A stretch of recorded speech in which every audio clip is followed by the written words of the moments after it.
Shazia ji, how do you look at Aam Aadmi Party's internal workings? Because you were among the founding members of the Aam Aadmi Party. Does it really mean that if you show signs of dissent, then you are punished within the party? Well, that's textbook Aam Aadmi Party politics, and this is exactly how it works.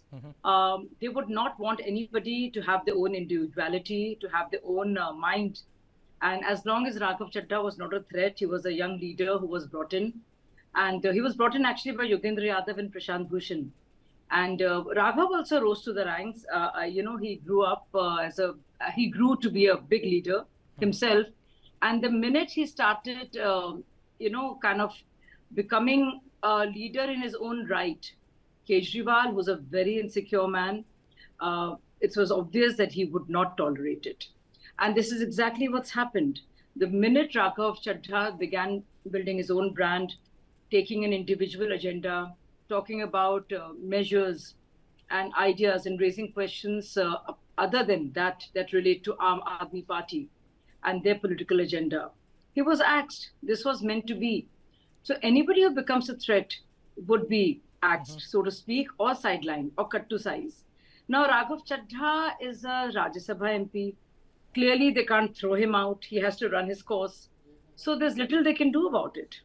But there's a question to be asked. They could have made Sanjay Singh also, could have given him the same position that they gave Raghav. But Sanjay Singh also is a leader in his own right. So the person they have, Mr. Mittal, obviously won't be a threat.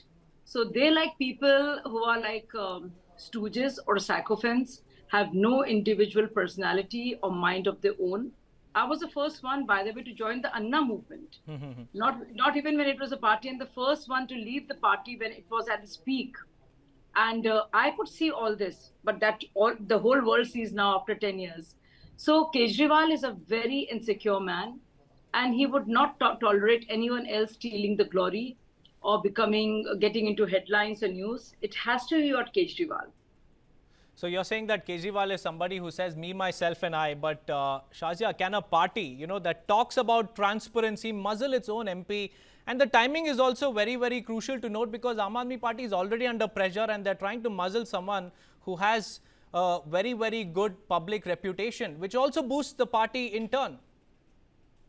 Well, but it is what is felt within the party and within the ranks that Raghav Chadha is doing it for his own fame and glory, and not for the parties, which is why this is how he's being sidelined or demoted, if I would say.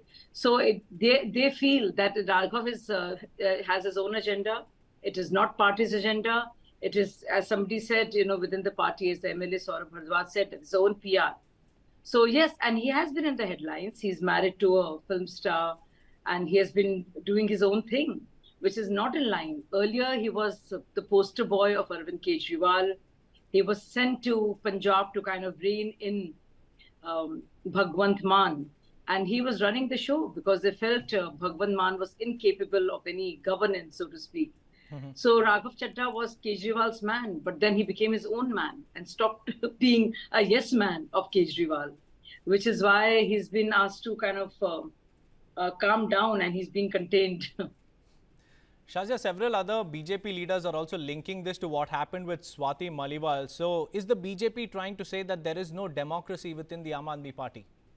Well, I left the party. I was the first one to leave the party, after which Yogendra Yadav and Prashant Bhushan were literally thrown out. I mean, there were actual fisticuffs as to how they were thrown out from the National Executive meeting at Kapas Khera, which everybody knows about. So, and then, of course, we saw one by one, everyone left. And then we saw what happened with Swati Maliwal. I mean, that was despicable. It was totally reprehensible, and I cannot imagine, but I can believe it. So even this does not shock me or surprise me. Swati was treated so badly.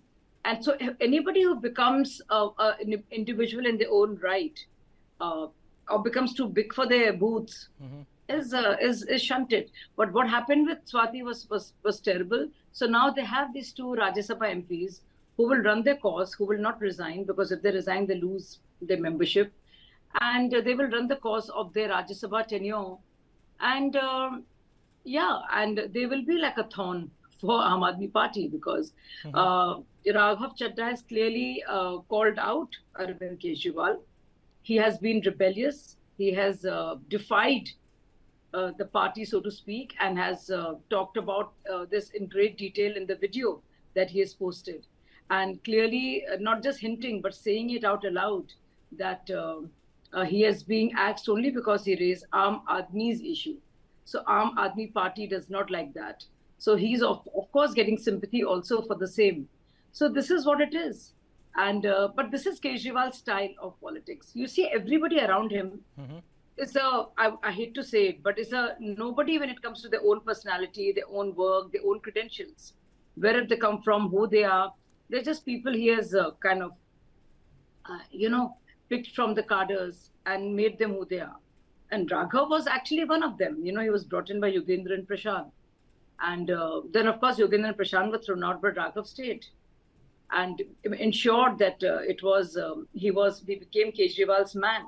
So both Raghav and Atishi played very smart. They, in their own way, defied or went against the mentors who brought them into the party. And they became very close to Arvind Kejriwal. But Arvind Kejriwal at that point of time did not see them as a threat, did not see them. So he saw them as very pliant, very malleable. But the reverse happened. I mean, Raghav Chadha became a leader in his own right. He has his own fan following. So, Shazia, you're saying that Arvind Kejriwal pushes out talented leaders. Is that something that happened with you as well? Oh, absolutely. I mean, Arvind Kejriwal, who was like a brother, I used to tie a Rakhi and we used to go from media houses to media houses when it was the Anna movement. And I worked so hard in setting up the media campaign, which was so successful, because I was a person who was from there, right? And, the way he betrayed me, so it was it was Anna Hazare, of course, the biggest betrayal. But people like us who just gave ourselves selflessly to the cause were just treated so badly. Vibha used to misbehave with me. He became like a gatekeeper. And towards the end, as Arvind Kejriwal was becoming more and more successful, they sidelined me. When I started becoming a major factor in media, and they did a whole lot of interviews, if you remember. And of course, I was a known face. I was anyway a news anchor here. They started treating me so badly. So Manish Sisodia is a very insecure man.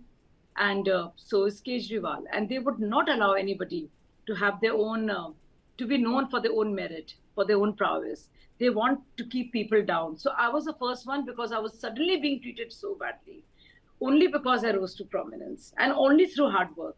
So it's really sad. I mean, I felt so sad and traumatized by what happened. So I can imagine what they must be doing. Of course, Raghav and Swati got their due. They did make it to Rajya Sabha. So in that sense, the expectations were different. When Arvind Kejriwal was arrested, both of them were not there. Swati at that point of time had gone to the US and Raghav was, of course, in the UK. But ever since then, Raghav made his peace with Kejriwal. But this continued, and now he's become very, very, a leader. And they felt he should be contained because it was no longer about Aam Aadmi Party. The elections are around the corner, as you know. It became about Raghav's own individual personality and what he set out to do, which had little to do with AAP's agenda or electoral agenda.